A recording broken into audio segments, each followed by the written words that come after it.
So just to start, and for the duration of this meeting, if we could suspend our interest in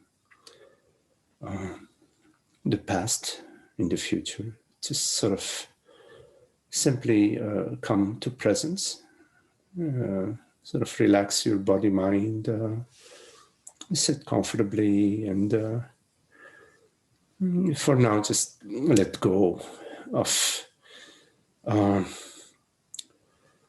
whatever, has occurred, and whatever plans you have. We'll pick them up later. And simply rest as being, rest in your true nature, in your very self. Meaning, let things be as they are.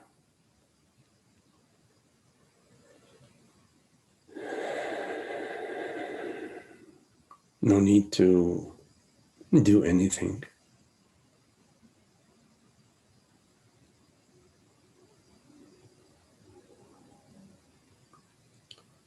Like you're sitting by a stream with your back resting against a tree trunk and your feet in the water. Sort of just enjoying being.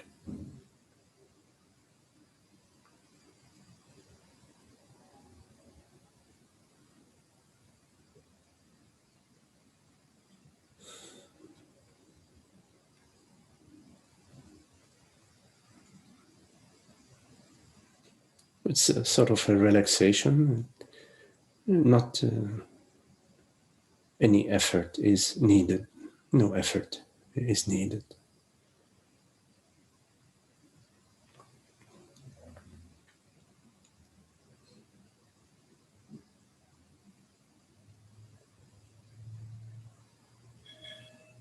Whatever thoughts or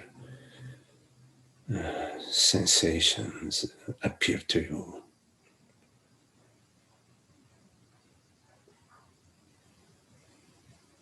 you don't need to move. Remain as you are.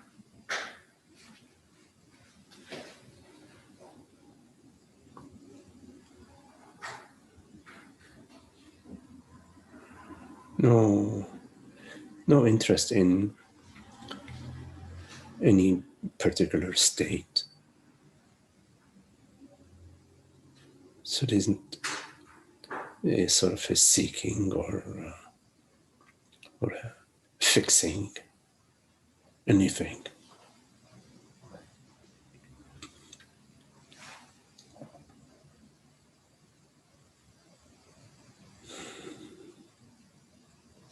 No good, no bad.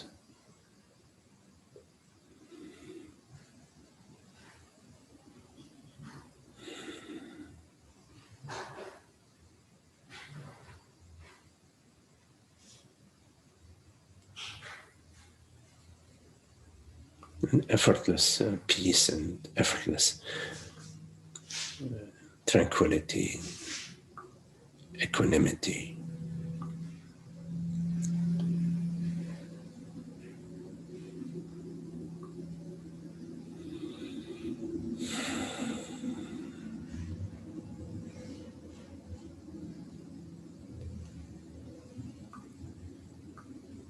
No judgment.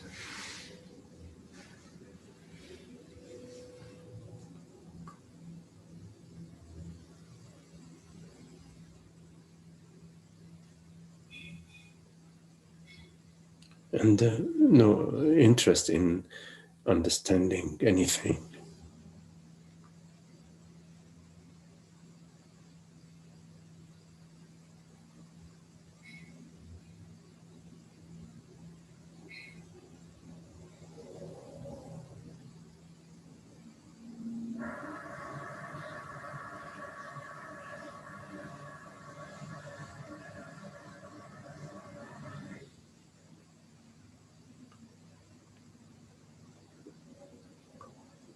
Just notice a sensation of your feet on the ground.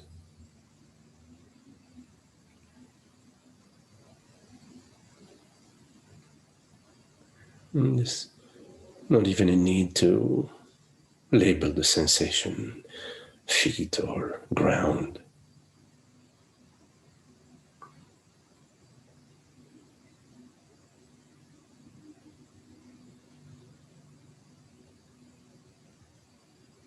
How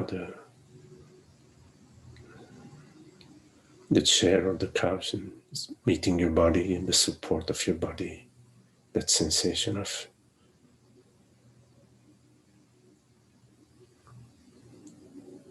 your back against the chair.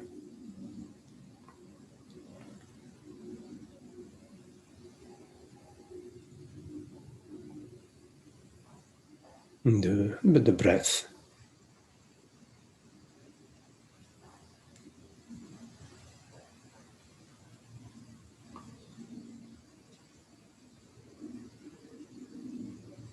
The mystery of breath.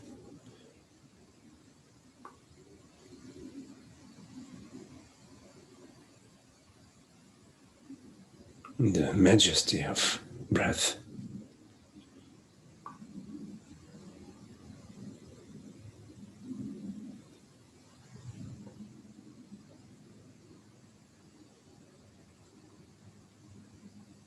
Hearing these words.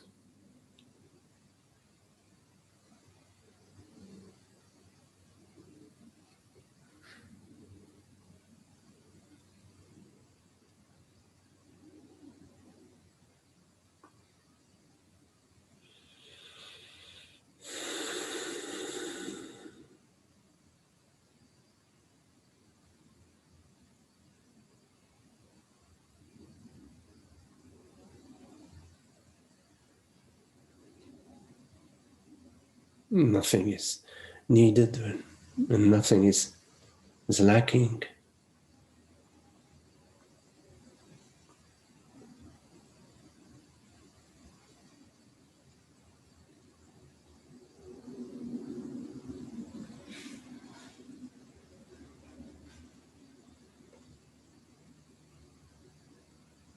The deep, silent stillness of presence.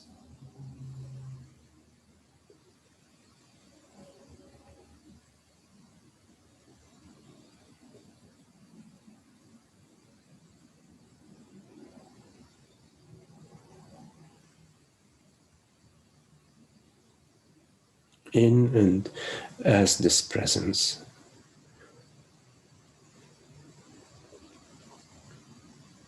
there is no separation.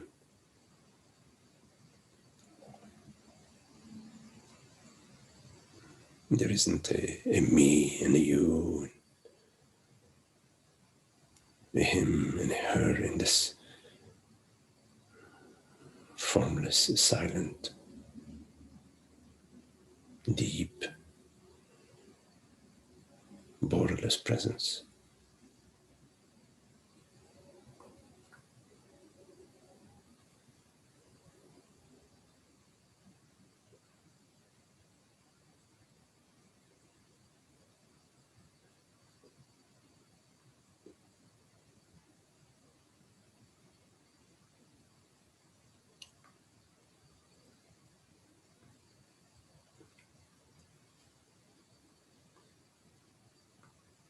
Like all the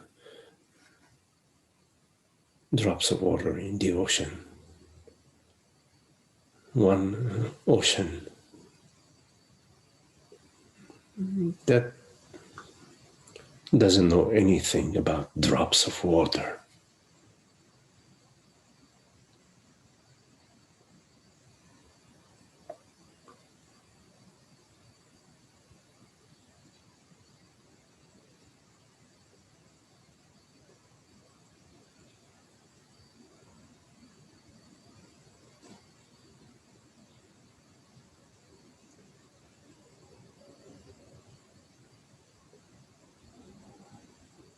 As presence as awareness.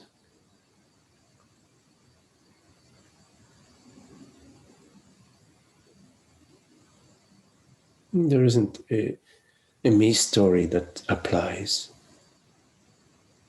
My past, my relationships with my family, my friends, what has happened, past traumas.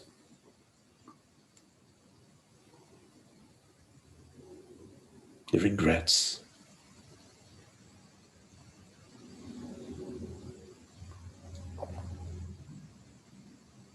The me story just doesn't exist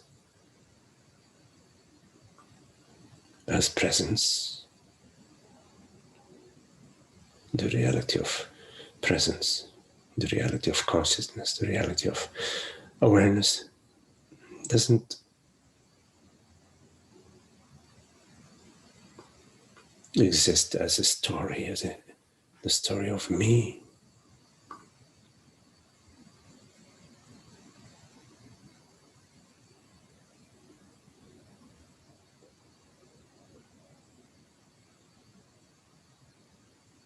The impression that I lived in the past and I will live in the future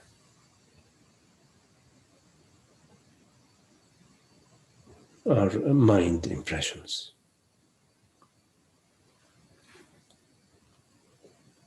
Meaning they're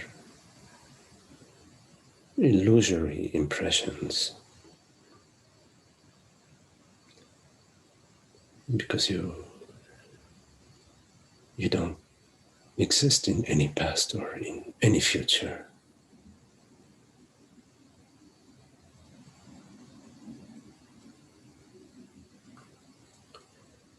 You are not an object in space and time.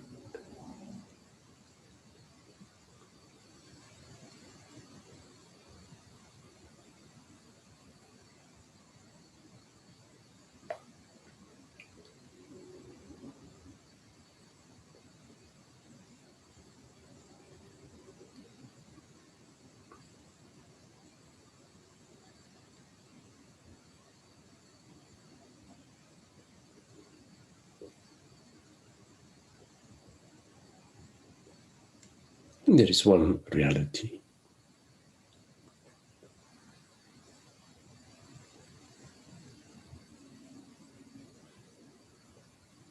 One truth.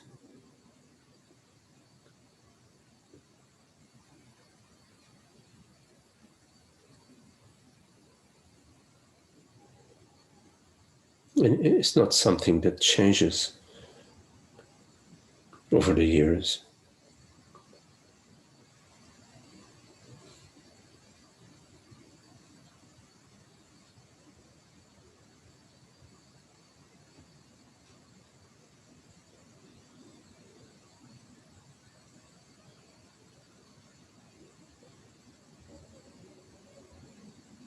As soon as you believe yourself to be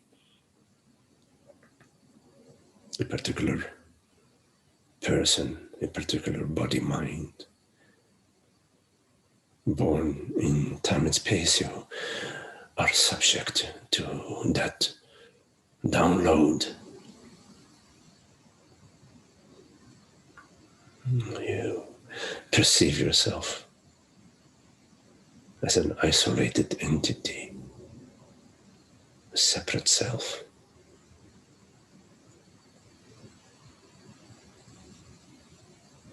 Alone, lonely. The sense of desperation.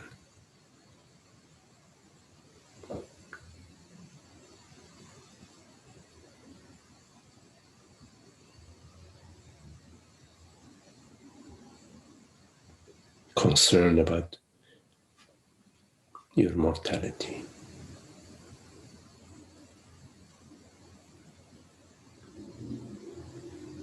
As somebody that you've imagined yourself to be, and you experience and feel yourself to be.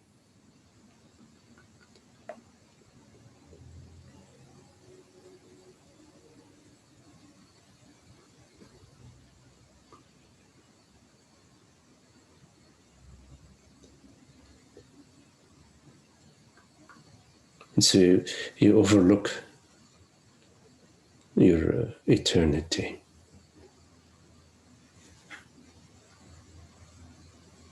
You overlook your reality, your immortality, your eternity.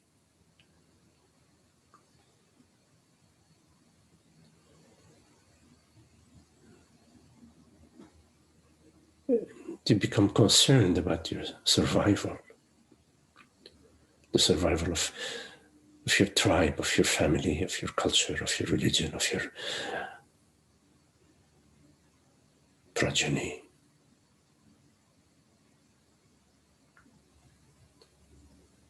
You don't realize you have entered the dream of illusion.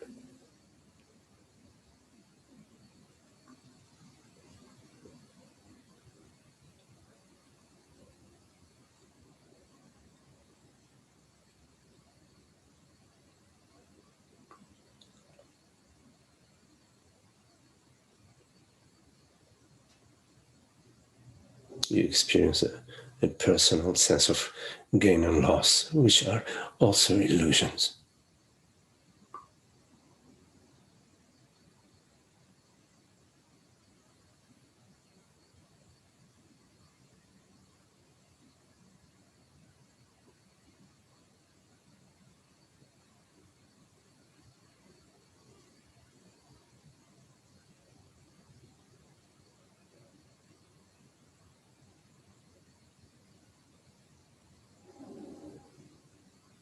You hold on tight to your beliefs and your notions and your ideas and your images about yourself and others, and mistaking them to be the reality.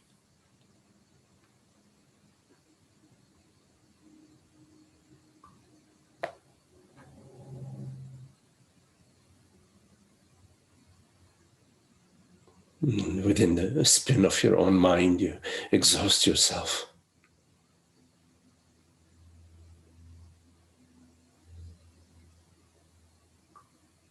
in order to survive as an imaginary self.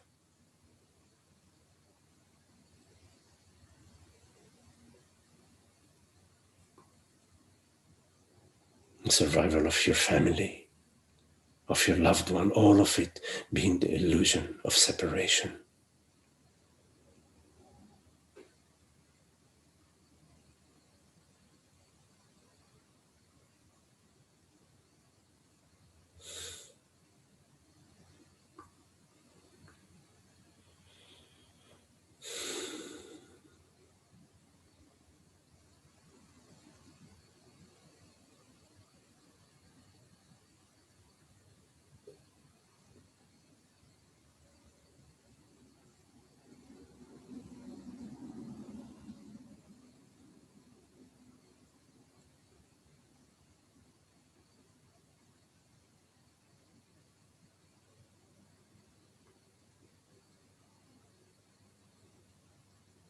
Upon getting a glimpse of your reality as borderless presence, effortless, transparent, aware presence,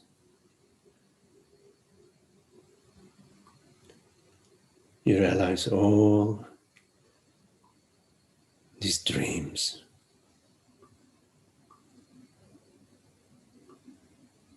don't amount to anything.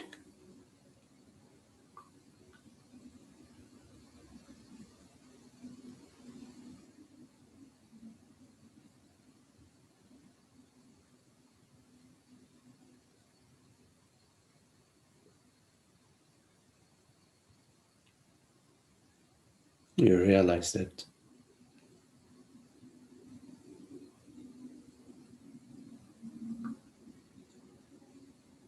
living under the influence of the senses, living in the realm of impermanence, giving validity and credence to the illusion, perception, sensation, mentation.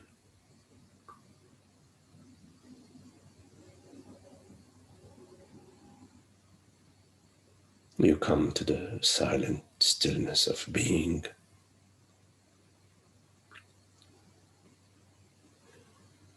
And in that silent stillness, there isn't a me and a you.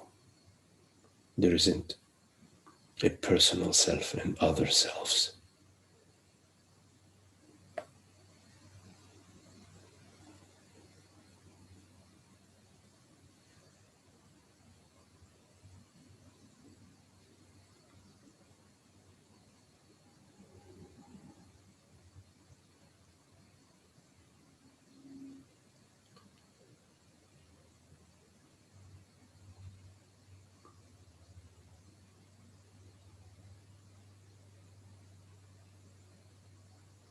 And as you come upon your eternity, your infinity, the eternity and infinity of being, of consciousness,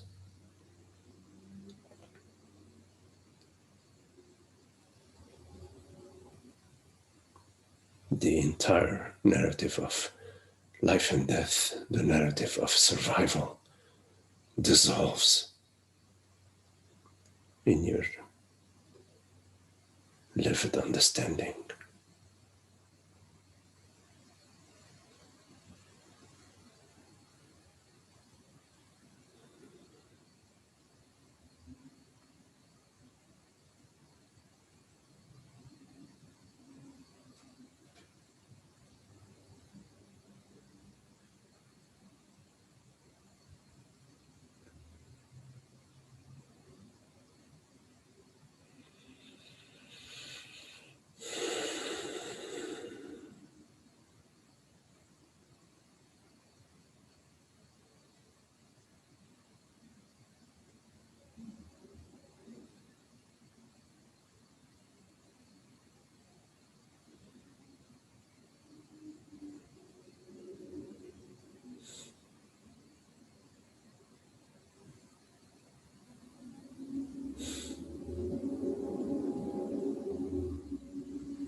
Okay, so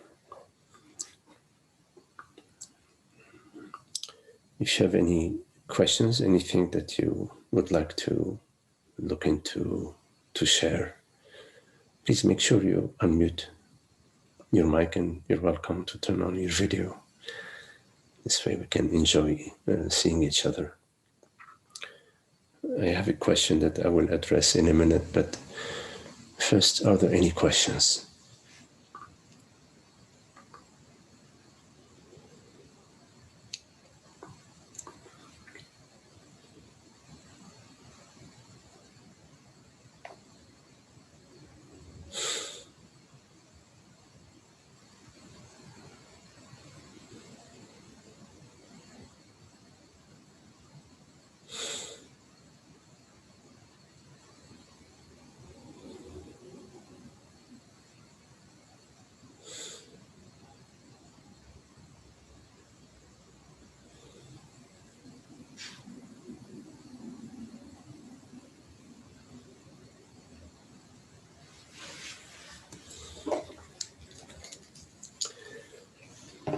Okay, so I will address a question that was sent to me.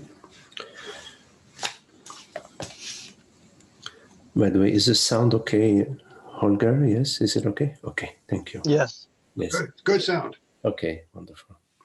So, dear Magdy, what I have witnessed in myself and some fellow spiritual seekers is, first, I was totally operating from the belief that I was a person, and I looked to the world for fulfillment, for security, for partners, for everything I needed.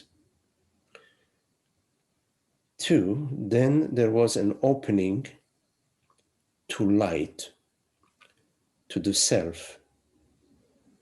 And from that point on, I somehow turned from seeking in the world to turning to spirit.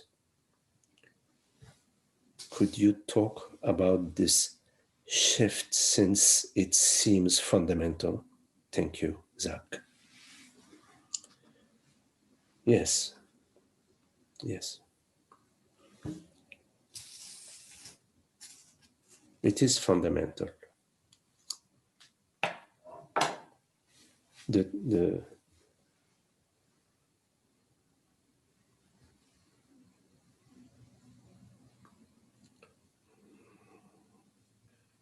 turning from perceiving the world, the mind, to be the goal, to pursue experiences, to pursue relationships, situations, objects, to fulfill yourself. That direction is a direction that does not deliver peace and happiness.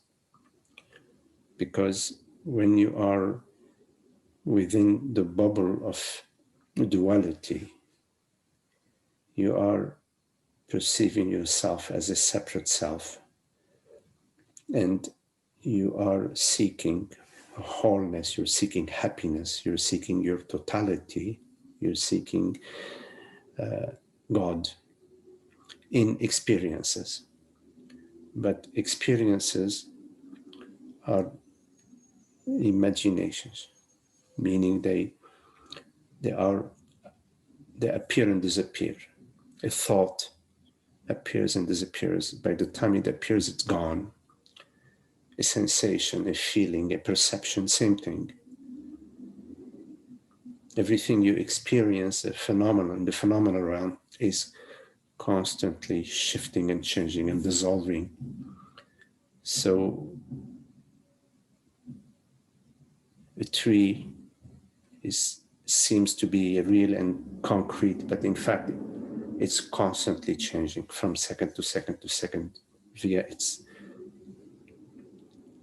to the molecular and the energetic realm of imagination and manifestation is constantly changing. May not be perceptible to the eye, but within your experience, you know that everything you experience is constantly changing. But in our way of perceiving from the perspective of I am a person, I am Magdy, I am this person, I am an object, I'm a separate self, there isn't any other possibility. Until, as you say, until you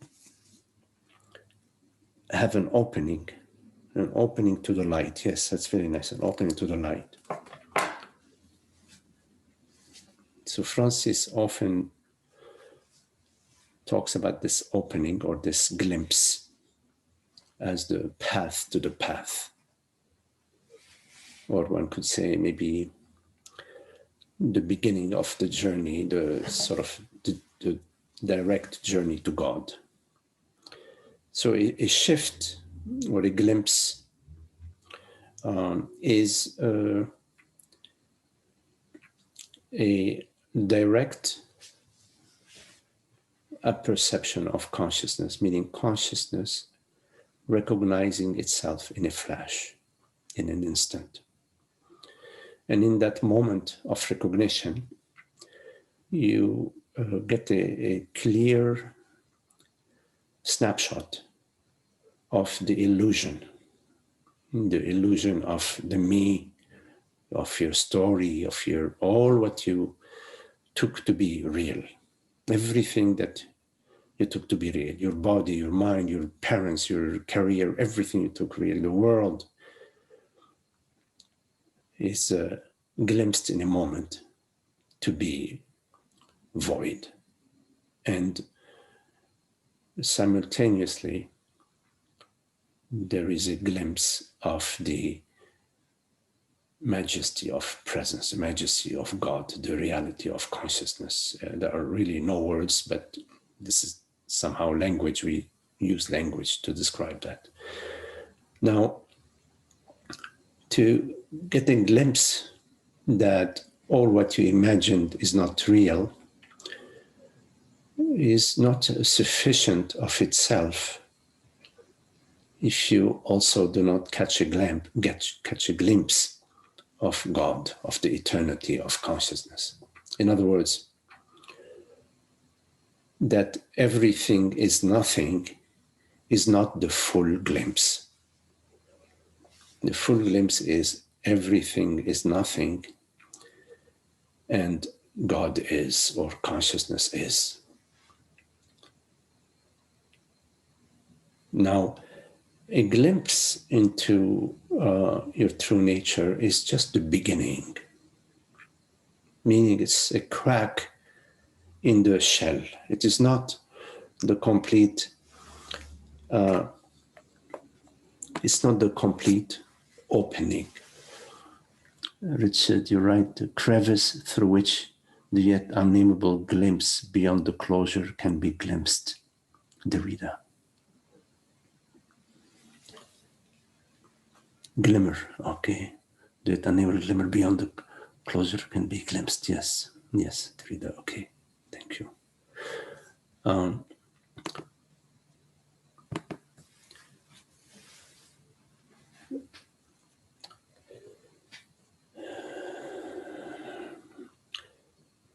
So this glimpse into reality is the beginning of your journey to God. There are many, many pitfalls right from the onset. One of the pitfalls is to confuse the glimpse to be the end game. By the way, I refer to the glimpse as enlightenment. I use the word enlightenment, or in Japanese, kensho.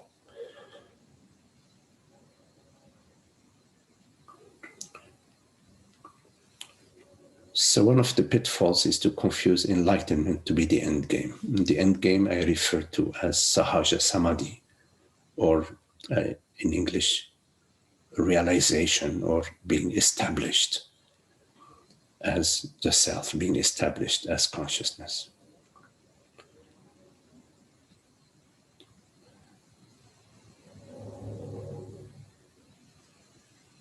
Oftentimes, the mind registers the glimpse. It registers a glimpse, meaning the mind creates a caricature, a caricature of consciousness, of reality, of the glimpse. And it turns it into a personal experience, a great experience, or whatever. And then it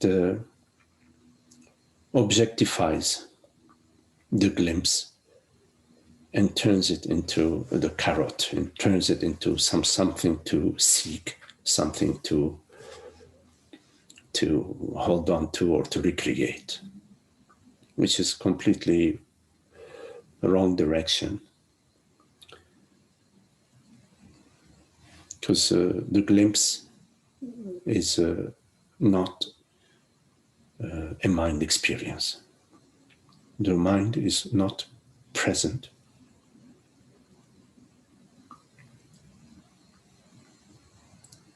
In the face of God, there is no mind, there is just God. But the mind returns because a glimpse doesn't completely dissolve the me impression.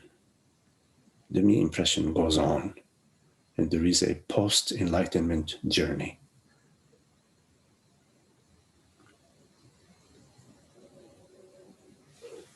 Let's see, what was the question? So the shift points to you the direction. It's like you are in a dark tunnel, and suddenly there is a little glimmer of light. When you perceive the light in the tunnel, in the darkness of the tunnel, it is the direction. It gives you the direction to proceed out of the tunnel. So you follow the light.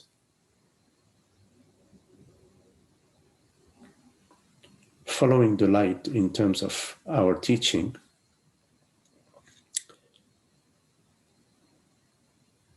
is to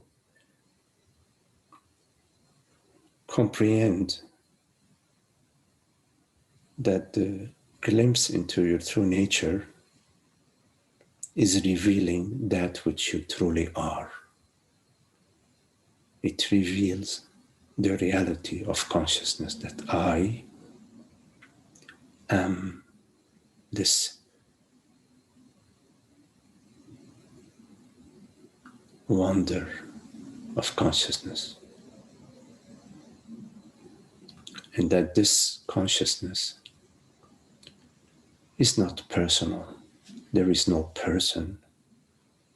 There is no separation in God's kingdom.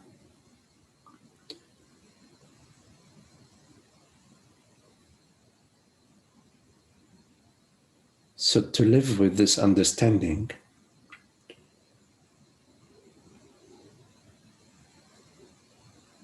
is to live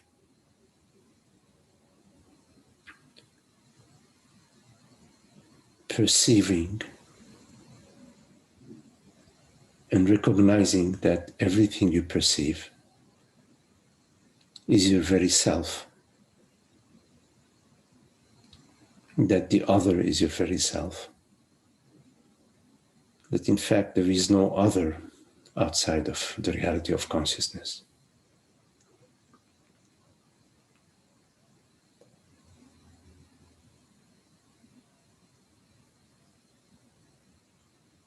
And that God is love, peace, and happiness.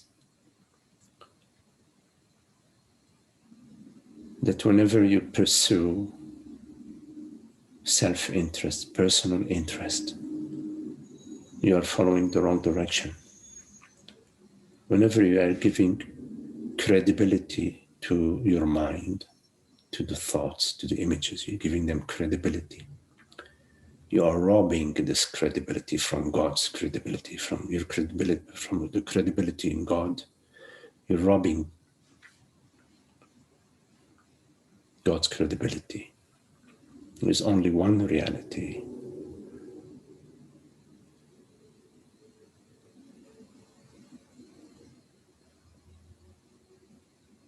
And in this reality, there is no other. So to live inspired by this understanding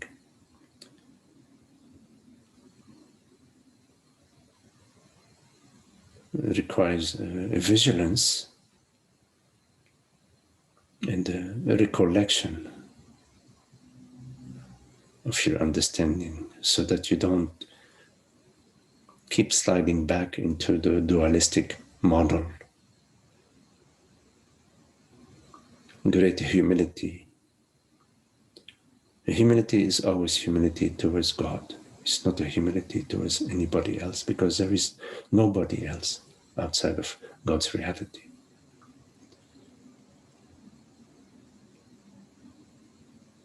So in true humility, you recognize the reality of universal being. You recognize no other reality. That's the true humility, lies within this recognition.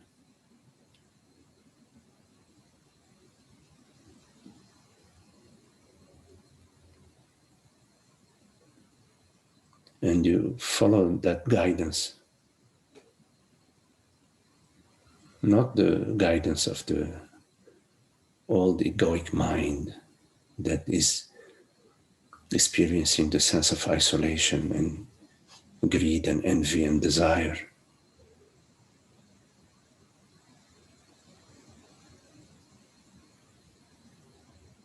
But the guidance of truth, of love, of reality, one reality, the guidance of not that which appears, but that which does not appear. Your true self is not something which appears.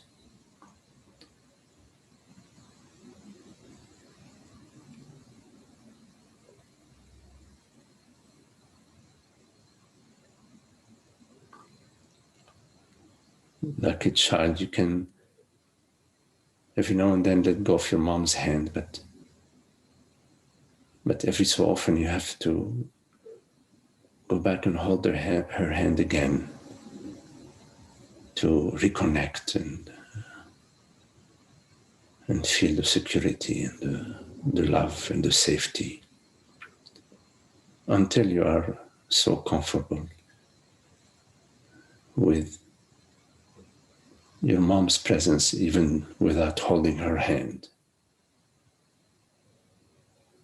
Then you find yourself never leaving her presence, even though your hand is not in her hand. But more important than your hand being in her hand is that you never leave her presence, and her presence never leaves you.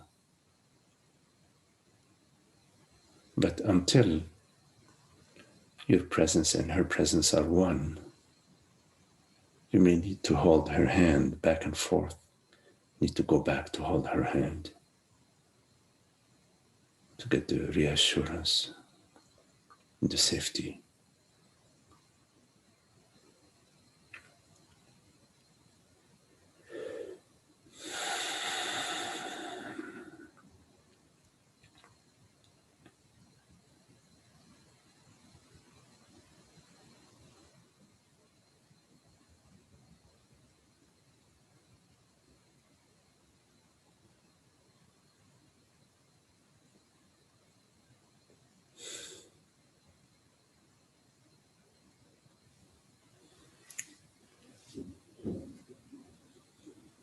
Any questions?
Hi, Magdy. Hello, Anna. So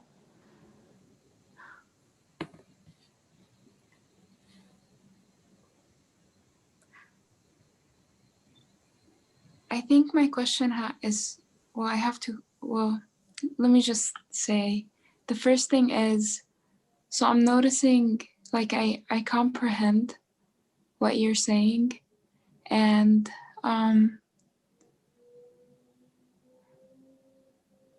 there's like a discouragement, because I'm like expecting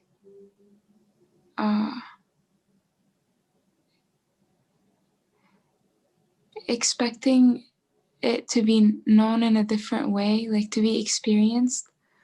But then there's also, like, I'm noticing there are changes in the way that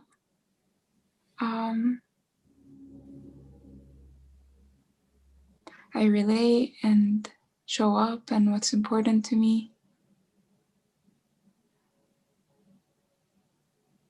So, like, right before I said anything, like that came up, and it was just like, maybe I can just trust the process. But it's kind of disappointing. Like, it's, I don't know, my story, it's like, why am I not getting it already? You know, when the sun rises in the morning, and the dew or the mist. I think your volume went really down.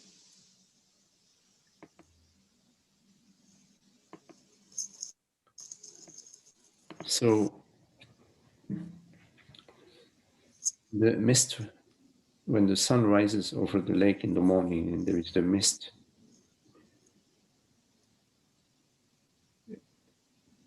the mist is still there, you know, but with that, you may not notice, but it's slowly dissolving. And the surface of the lake is slowly warming, becoming warmer. So similarly, when you are soaking into God's grace, you don't absorb. There is a gradual process. You will notice after some time the more and more peace in your being, in your life, in your mind, in your experience.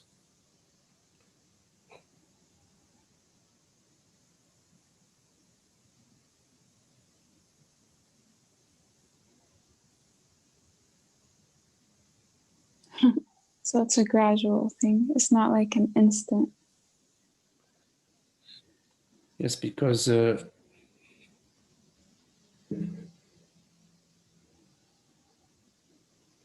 when we have been, like when you go skiing, and even when you stop suddenly to ski, you go skiing for 3 hours and you stop skiing,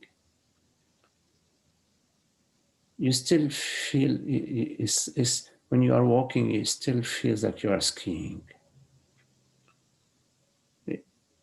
Have you ever had that experience? Mm-hmm. So because we have for so long been experiencing our life as the me in the bubble, my parents, my family, my job, my future, what I'm supposed to be, what I'm supposed to become, how things should be, why is this happening to me? Because we've been living and referring to ourselves in the wrong way, as some limited thing, a limited consciousness. Even when you start to contemplate that, oh, wait a minute, I am not this limited body mind that I perceive. I am this presence. Even when you start to come to this understanding, you need to familiarize yourself with this understanding, and you also need to allow this understanding to live itself within you, to soak itself within you. You help it out. You help this soaking by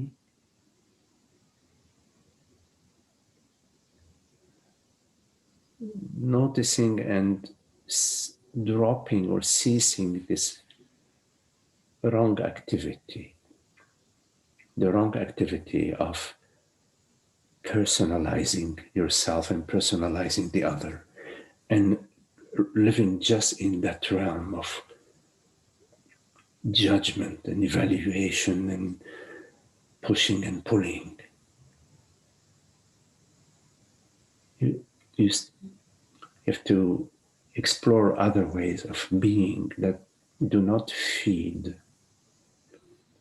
this me. Why is this happening to me? Why is this happening to me? Why is she doing this to me? And that model maintains the unhappiness. There are other possibilities of relating, of living, besides the complaining mind, besides the whining mind, besides the mind that's judging, besides the mind that is pushing, that is desiring, that is resisting. There are other possibilities.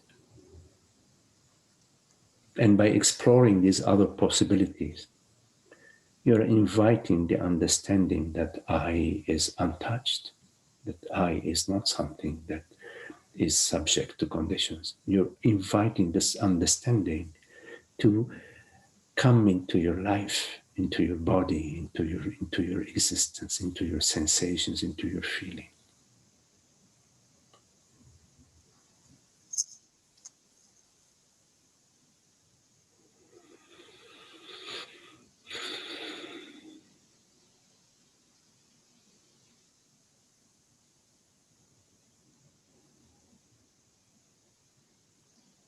One way that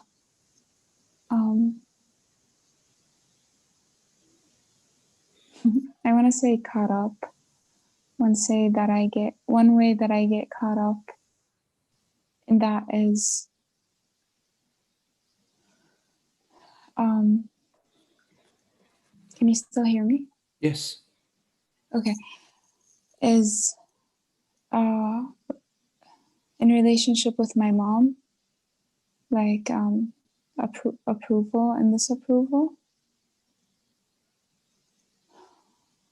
Her approval and disapproval of you, or your approval or disapproval of her? It starts with her approval and her disapproval of me. Yes. Whenever I show up a certain way or do something, yes, and she doesn't approve of, and then she shows up a certain way, and it triggers that what you were pointing to earlier. Yes. Well, getting to freedom from your mom is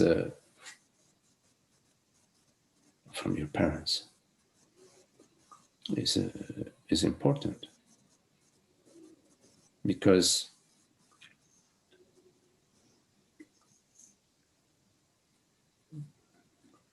you can't serve two masters.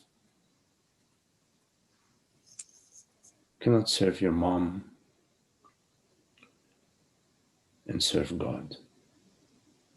You cannot serve your family and serve truth, your true self.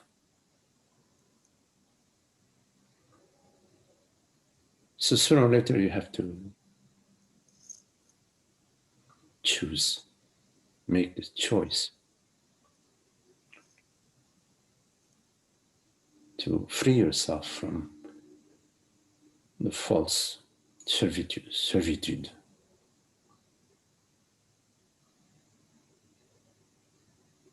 Now you can serve God's light within your mom, but not God's mind, but not her personal mind. Her personal mind is conditioned. It's the mind that is haunted by fear, anguish. It's a mind of the past. It's a dead mind. So serving the mind of anguish, the mind of fear and despair, is feeding the wrong beast.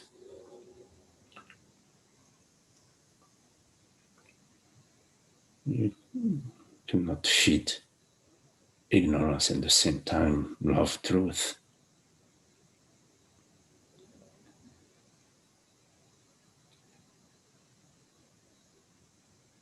You have to be radical,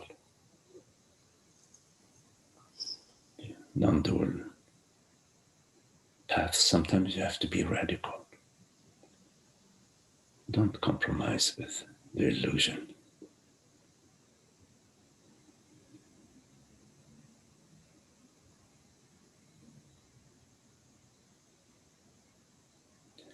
Recognize that there is one reality,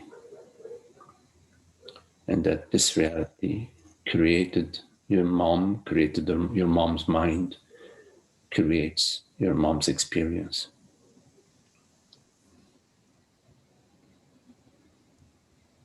Your own mind, which is conditioned by serving the wrong master,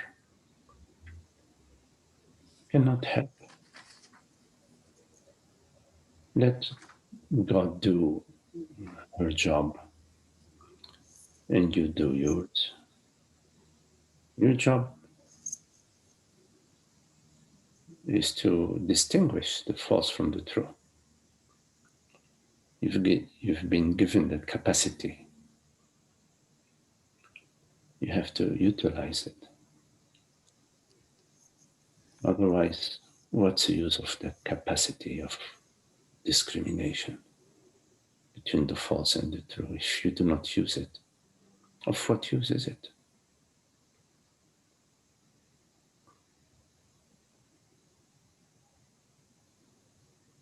Everything that comes and goes is false. Everything that does not come and go is true.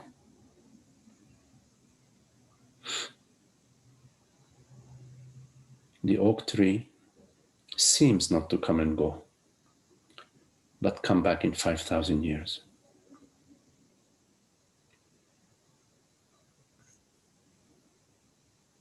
This planet, this galaxy seems not to come and go, but come back in 7 zillion years.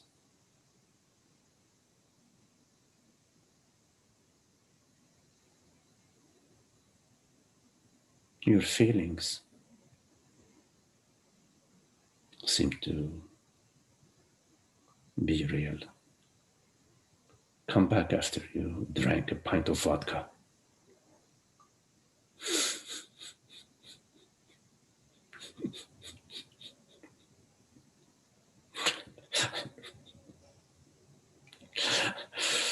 Okay, after you went for a swim or a sauna, after you go to the sauna, a nice massage. Reflexology, deep reflexology.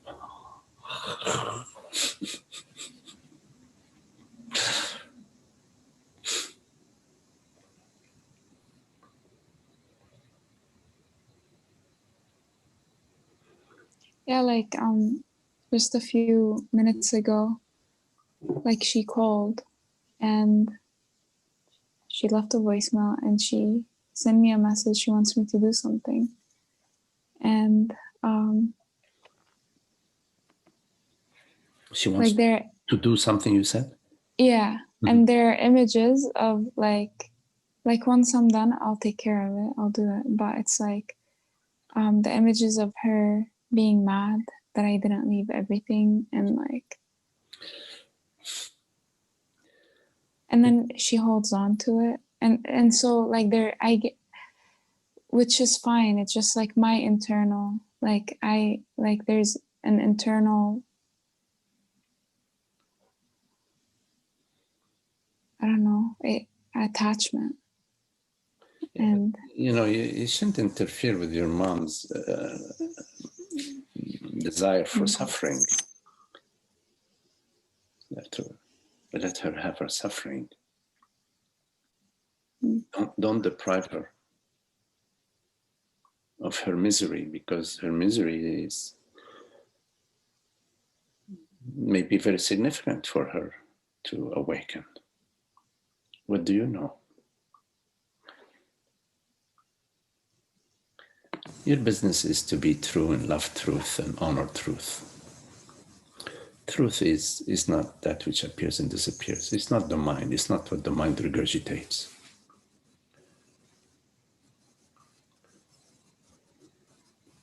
It's one consciousness. Your mom's consciousness and your consciousness is one consciousness. There isn't a better consciousness and a worse consciousness. There isn't a problem with consciousness out there, and here it's better. That's confusion. That's complete confusion. It seems to make sense, you know, but it's folly.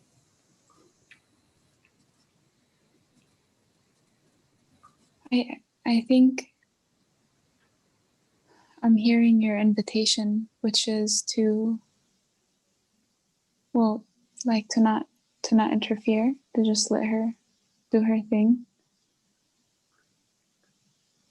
I mean, right now you're doing what you're doing. There are some things that are significant and important for you. I mean, you're available to help your mom with the cooking, with the shopping, with whatever, if you're available, and you know, you could. Why not? I mean, I think that's fine.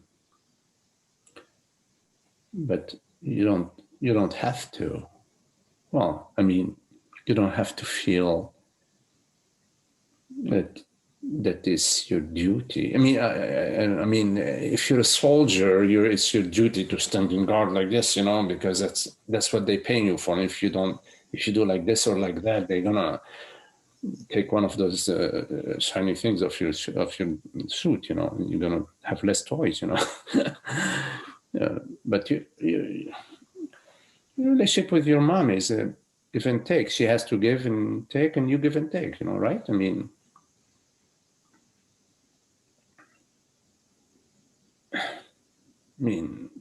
you help her out as much as you can out of your availability and out of your love for her, not like this sense of guilt. I know. I'm familiar personally. I mean, I have a first-hand experience with what you're talking about. What they say, been there, done that, you know, for a long, long time, you know. But your mom's life is your mom's life, you know. You have to find your way, your path, and for you, there are some things that are important. You don't compromise that. You don't compromise that which is coming to you from a deep place of intuition. You don't compromise that.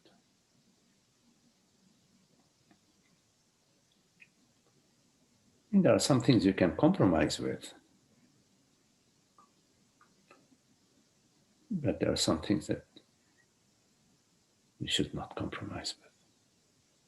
And what about like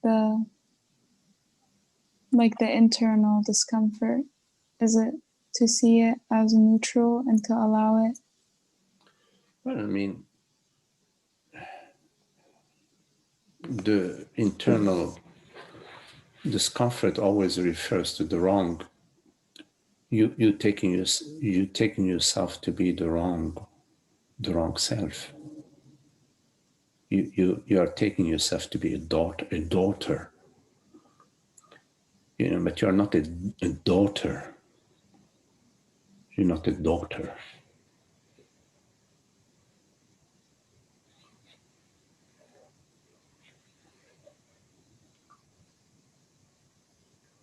You have to break that virus. Is there a vaccine for it? What do you think we're doing here, No.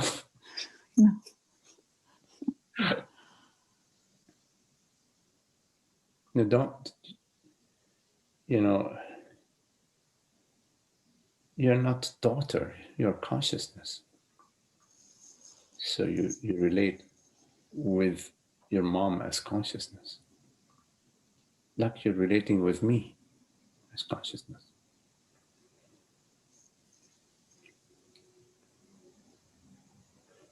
How do you know I'm relating to you as consciousness? I wouldn't let you to relate with me any other way. I'm not.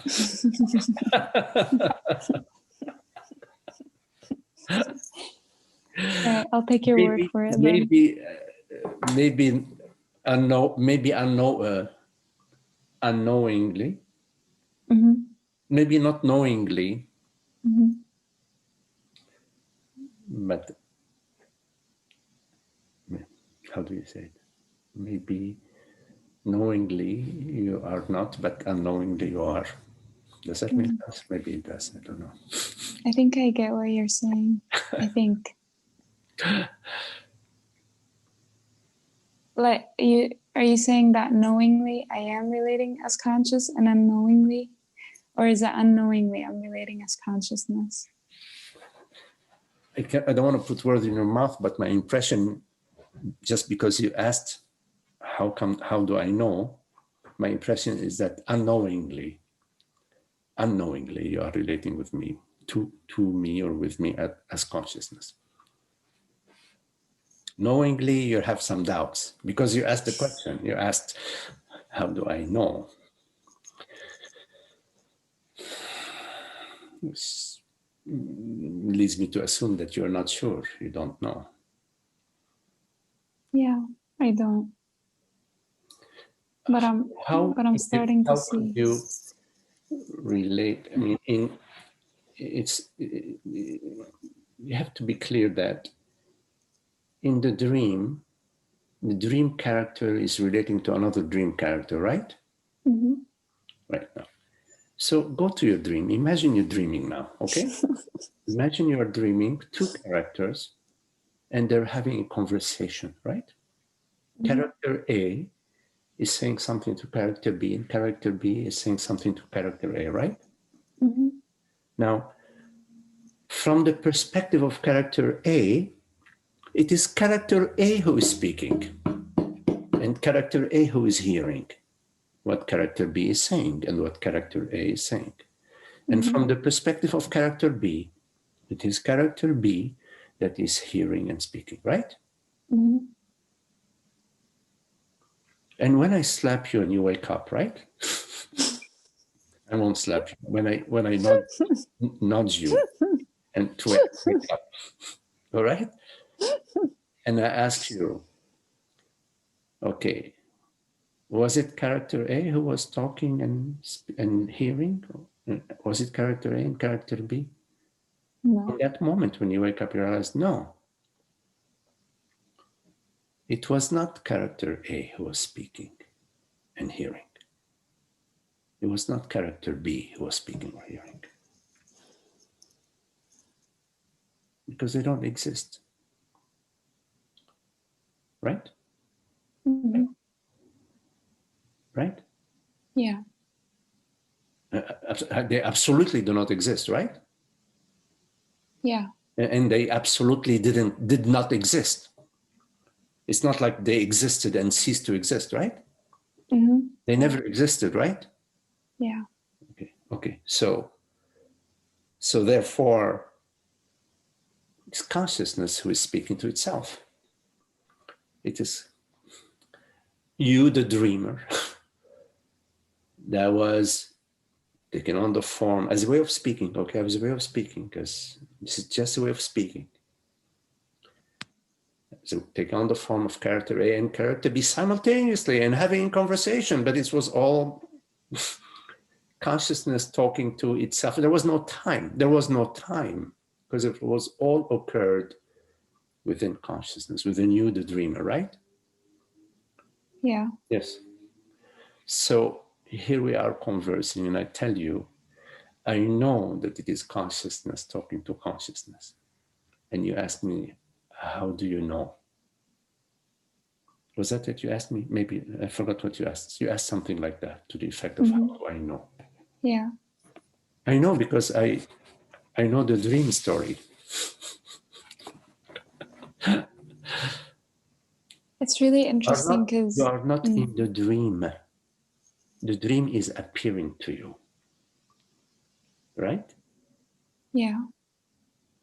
Right? Yeah.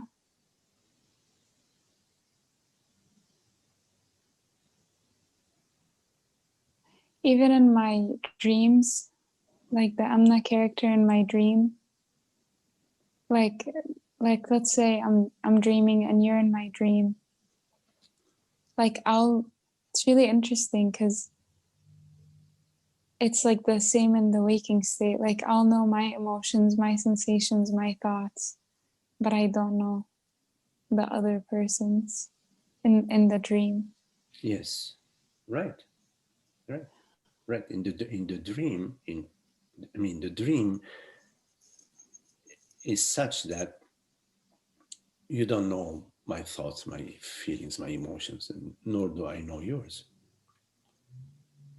That's how the dream unfolds. Because this is just to give the mind something. I'm going to say that just to give the mind a little something. Because if you know what I'm thinking, what I'm going to say, what I feel, and if I know what you're going to say and think and feel, then why would we be talking? Yeah, I was just saying, like in the actual dreaming, in like my actual dreams, that's what happens too. Right. Same thing, yeah. In the waking dream, in the night dream, yes.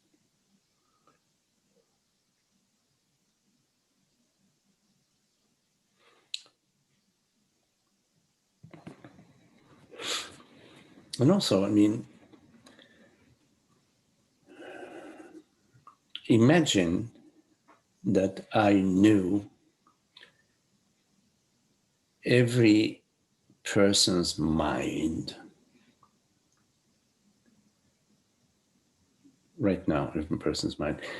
I think I would be in a very, very, very, very in the hospital for the very, very, very, very insane. You know those ones that are like very insane. I mean, not the insane, the very, very, very insane ones. I'll be out there in that ward way up there, or in the cellar way up there. I will be the most insane. Yeah, one mind is enough. Please give me a break, right? It's actually more than enough. It's like abundance. More than a break.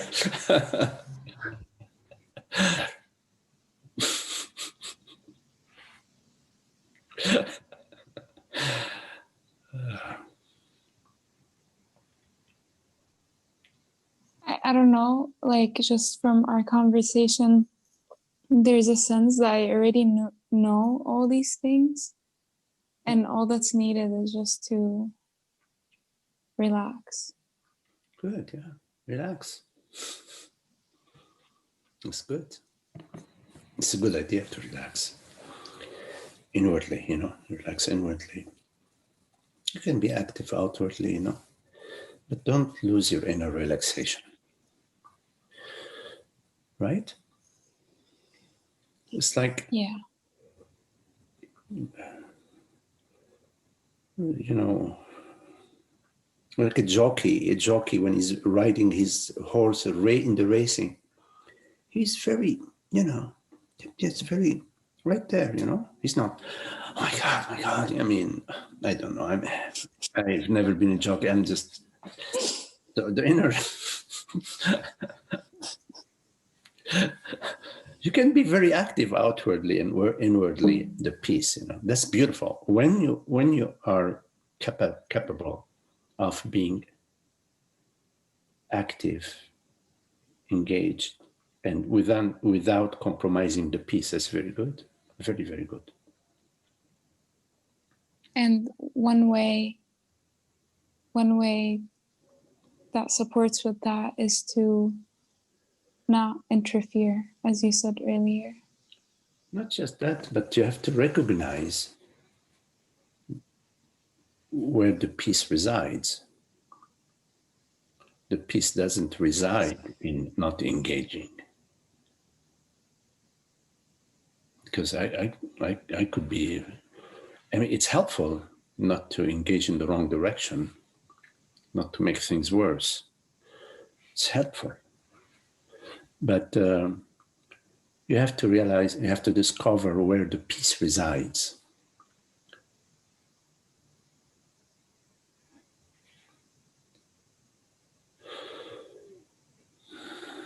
I'm remembering what you said a few sessions before, like don't proceed.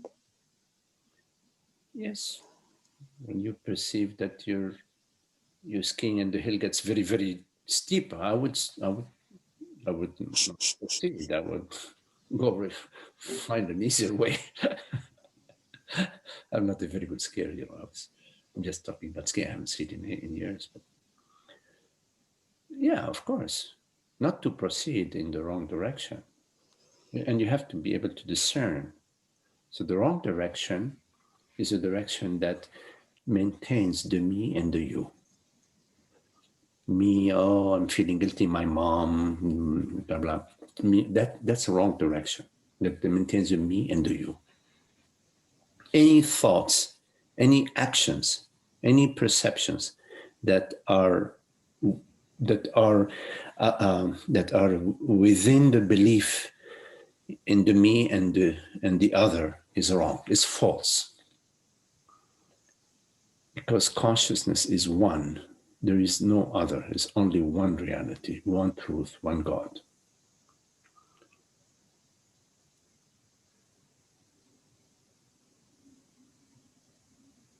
And when you are truly helping another, there is no other. There is no other. When you are truly, I'm emphasizing the word truly, there is no other.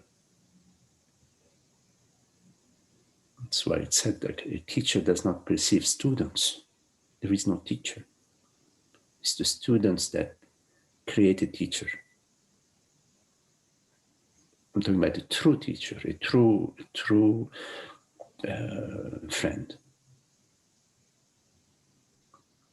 So that's not my experience.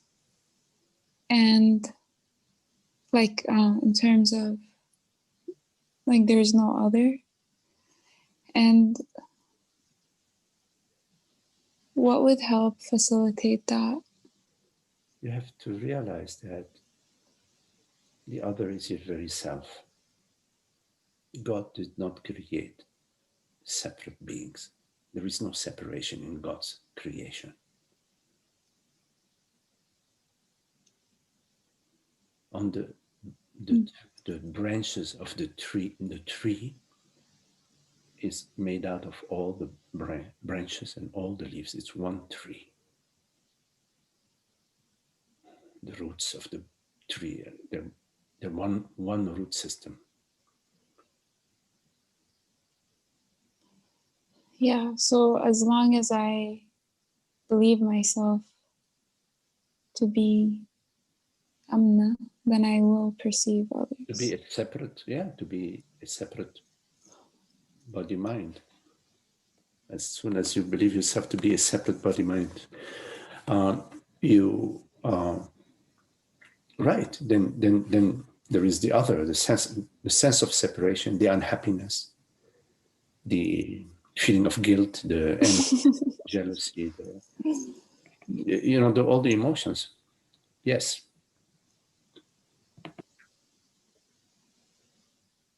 Yes, that's your experience. And if you pay attention, that's your experience. Whenever you're experiencing unhappiness, you're experiencing the separate me.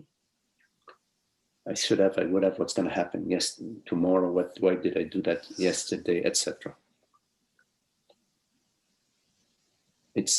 God is not a punishing God. God is not into the unhappiness business. She's 100% about love, beauty, and happiness, 100%.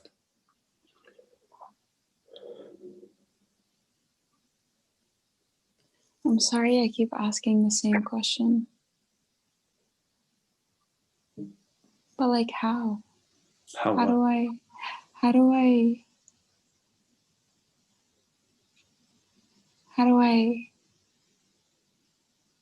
know that? Like, how do I know it with every fiber of my being? Like, how do I see through that? This false you have to see identity. To see through which eyes you are seeing. Are you seeing through? So I'm seeing through the eyes of the false identity. So if you are seeing through the false identity, through the eyes of the false identity, everything that you will see is false. That's fine, because it's not. Huh? That's okay. I'm okay with that. Right. So you have to see with the true eyes.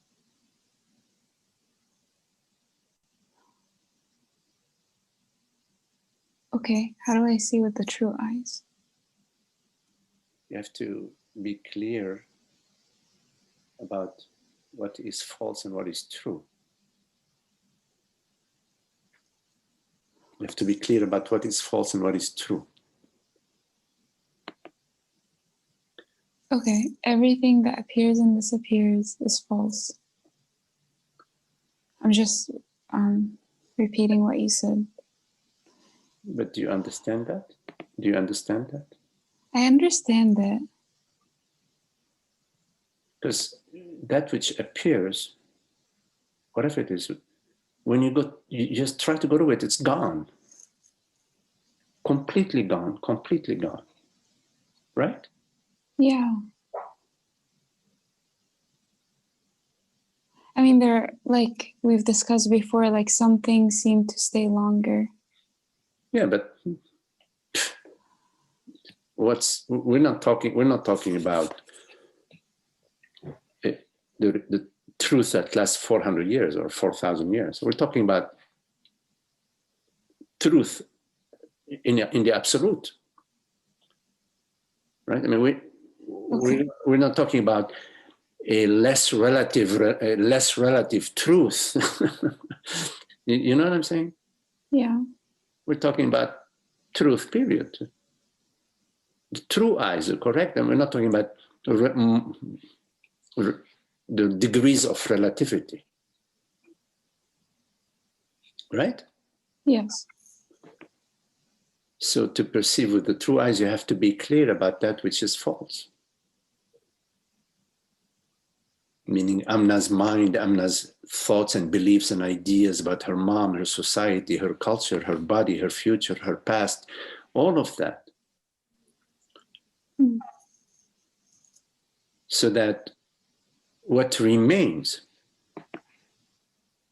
is true.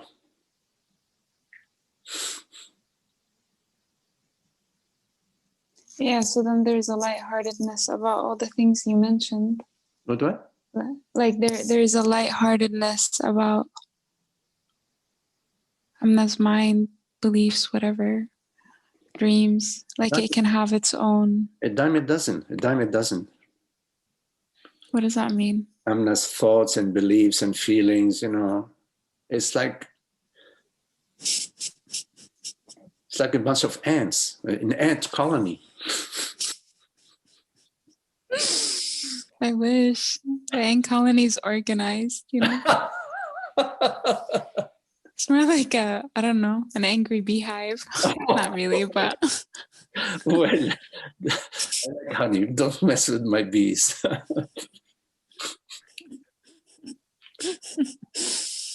I love when you have these, I don't know, for me they're reminders, because it's like it's not important.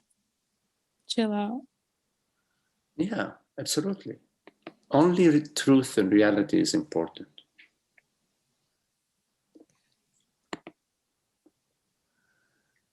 As a way of speaking. Right? I mean, we can only serve one master. And we have to serve the correct master, the real master, the true master. As a way of... And that's what's called self-abiding. Okay, Manuel. Hola. Saludo. Self-abiding? That's what's called self-abiding, when you stay true to when you serve the true master. Okay. Is that what it is? Who cares what we call it? Okay, self-abiding. Okay. You're interested in self-abiding? Yeah, oh. I am. Oh, well, you are the self.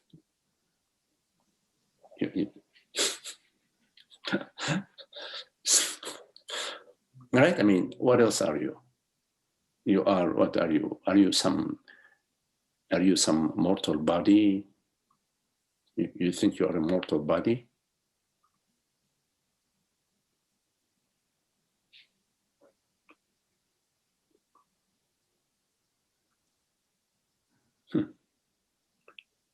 No. You have to make up your mind, you know.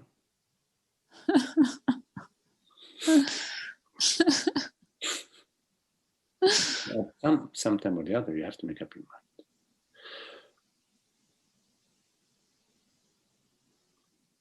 What are you? I mean, it's very clear, isn't it? You know, what you are. Take a look.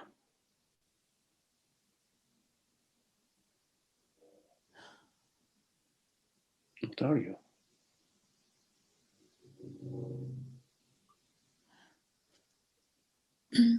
I just seem to forget. Well, keep remembering. I am this aware presence. I am not anything that appears. How could you be something that appears? You perceive, are you this? Here is something that just appeared. It disappeared.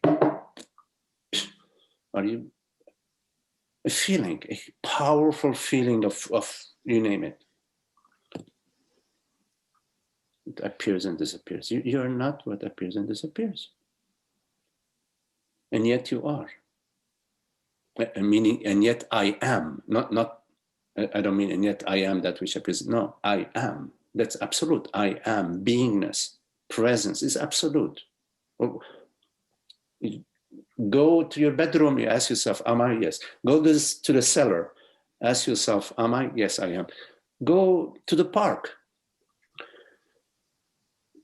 ask yourself, am I? Yes, I am. The amness is absolute.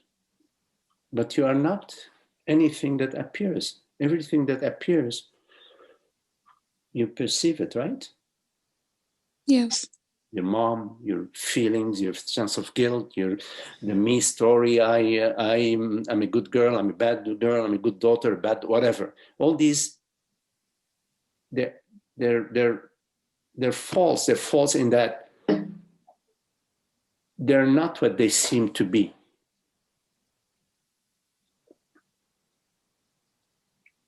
What could you say more, please? They're not what they seem to be. Right, they're not what they seem to be. Like you look at a tree, you see a tree, right? Mm-hmm. It seems to be a tree, right? Mm-hmm. And suddenly I take a pair of glasses, and just a pair of glasses, and I put them in front of your eyes, all right, that they have something in the lenses. And then you see the tree now is, the lens is a special lens, okay? It's not like these lenses. The tree becomes a moving thing. Or take the pink shade, but now the tree is pink. Mm-hmm. Now imagine that you are born with eyes that only see pink. You know, something with the, and somebody tells you about, oh no, this tree is brown.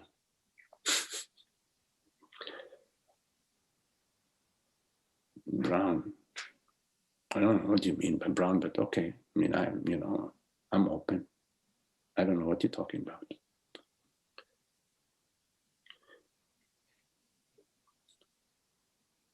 That which is never ceases to be.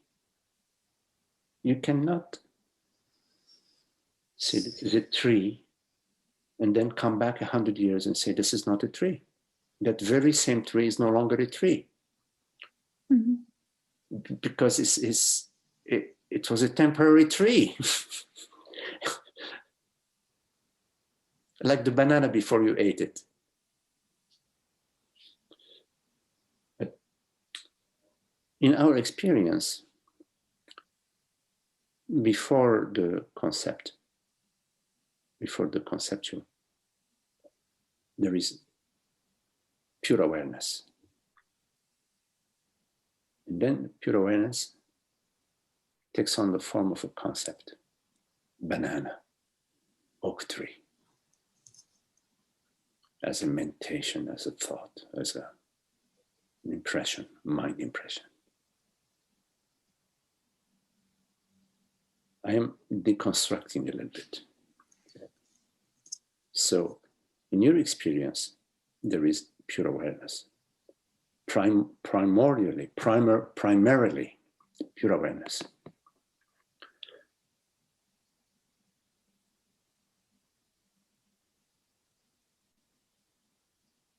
And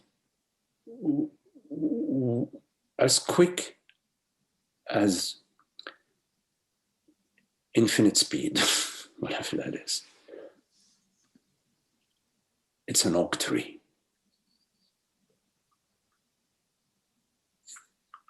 And look in your night dreams.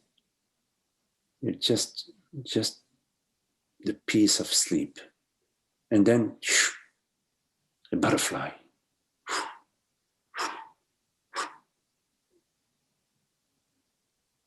Right?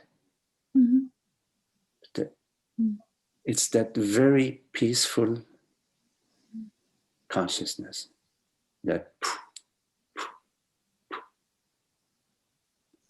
in a time in zero in like that butterfly,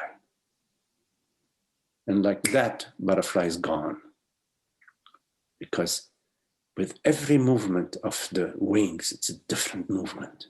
With every of the wings of the butterfly, it's different. It's just dancing. Okay, you say it's one dance, but the dance is made out of a billion zillion movements. Depending how fine you want to divide the dance. Just a dance, a couple dancing, or somebody doing a ballet. If you could say, okay, well, this is one ballet. But you can break it out into 20 billion little movements. You follow? Yeah. So which is the ballet? Is it just the ballet, or is it this billion movement? Is it? And those billion movements, you can divide them in another billion movements. So in your experience, the body-mind-brain instrument, body-mind instrument, very quickly configures, not configures, it's sort of, it makes a representation of a dance, of a ballet. But the experience of that movement is infinite space of consciousness, the infinite space of awareness appearing as a dance. A dance, keep in mind that the dance is a conceptualization, it's a concept. Dance is a mental, a symbolic representation, or a symbolic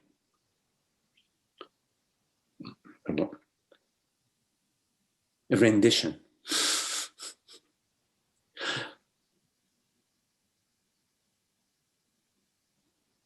of what? Of consciousness. So we say consciousness is, oh, it's dancing, there's dance, we're dancing.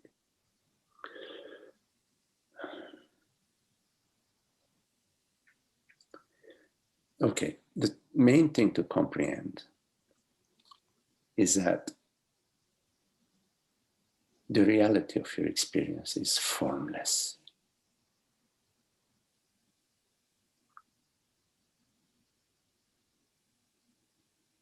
There is one reality. Because there is one reality, there cannot be form, because form refers to two. It refers to many. A form, it's an edge to the form, a shape to the form. There is form A, form B.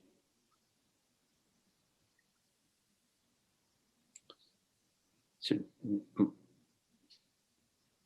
in your experience, there is form, but the reality of this form is consciousness, which is formless.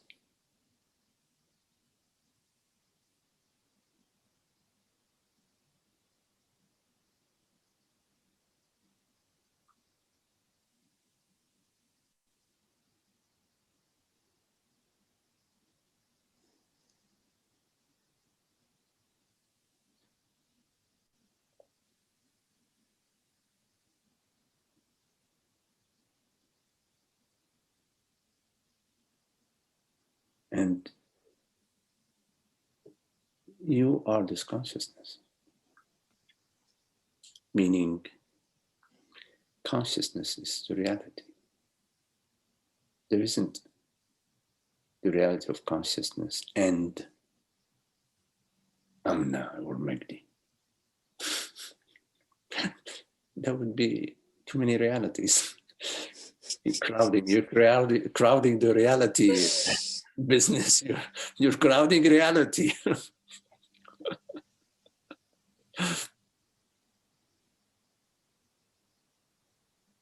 So we are the same reality. It's the reality of consciousness. Yeah. I, when you say I say I. Holger says I. George says I. We all say I. We don't say, oh, I with a subscript M for Magdy, I with a subscript A for I with a R for Richard. No, we don't. It's just we say I. I is just one I is one I, one I. I mean, that's your experience. You don't need to color your eye. You don't need to color your eye with past and future. There's no past and future. These are with the current. You don't need to color your eye. You can stay colorless. I don't mean that, colors are wonderful. There's no problem with colors. It's a game of colors. It's a game of colors, sounds and shapes, namarupa, name and form.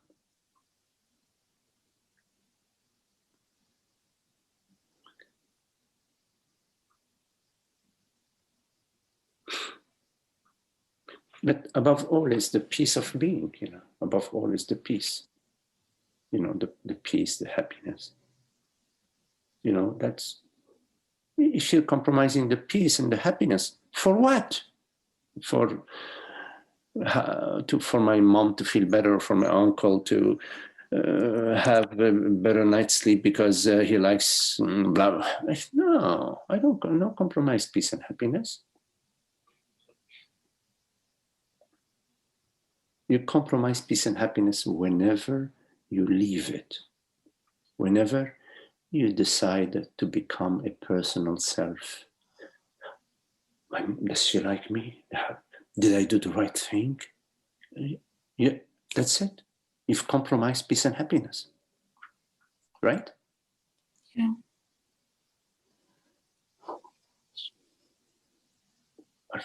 Is she going to be upset with me? Is she going to forgive me? What is she going to tell my uncle about me? What are they saying about me? My God. Just I put my ear to the door, to hear. Oh my God. It's so interesting because it sounds like that, but when you're like mimicking it, it's like I can see that it's like what you mentioned earlier. It's like somebody in a mental asylum. Like it's, or is that whatever, mental hospital? We are in the big mental asylum. They're called planet Earth, We are in the big mental asylum. Because of the separation, the imagined separation, we are mentally disturbed. We're mentally disturbed. We have mental disturbance.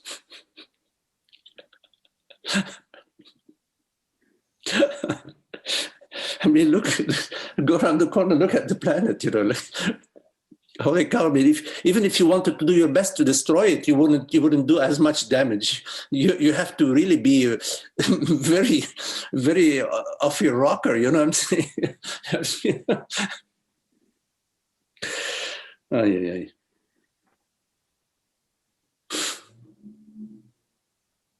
But it's all not real. Not real. There's one reality.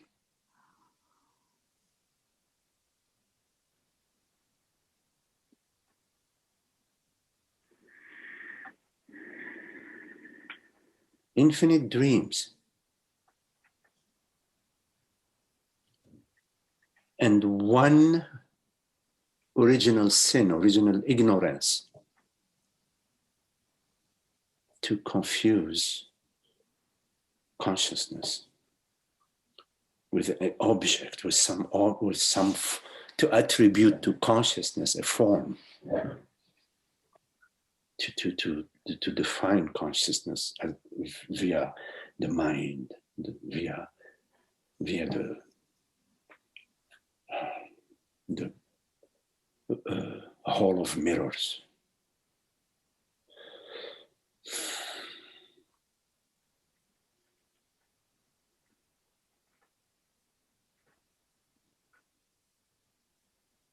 Consciousness is peace itself.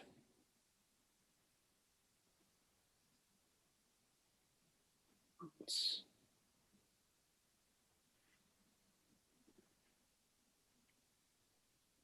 God's being.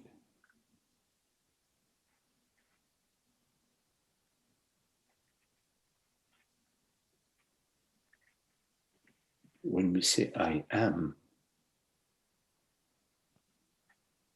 it's not I am somebody. The I that says I am is not somebody who's saying that. It's the I that is saying I am. I is saying I am. It's one I.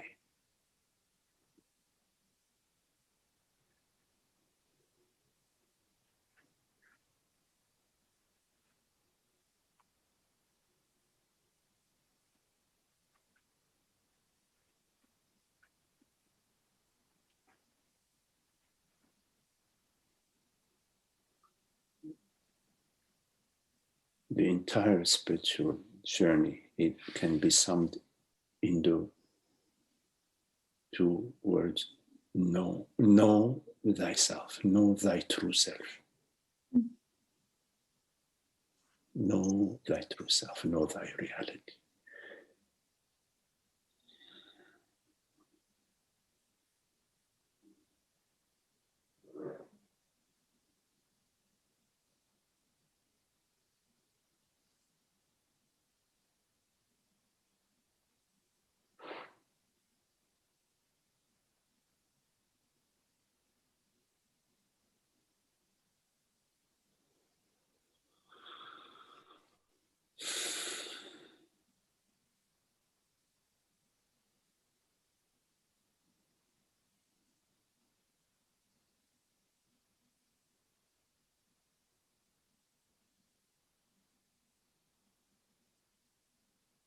Everything else is false.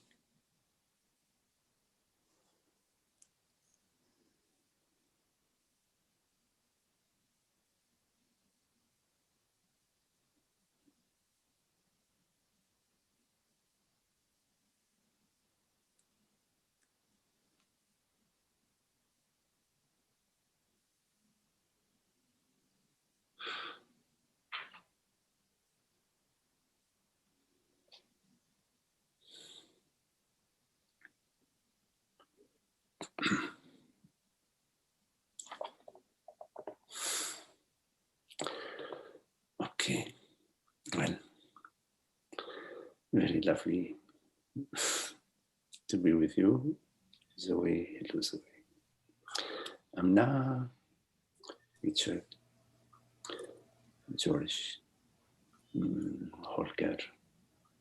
Thank you, Magdy. Ellie. Thank you all. Thank you all. Thank Thank you, you. Magdy. Thank you.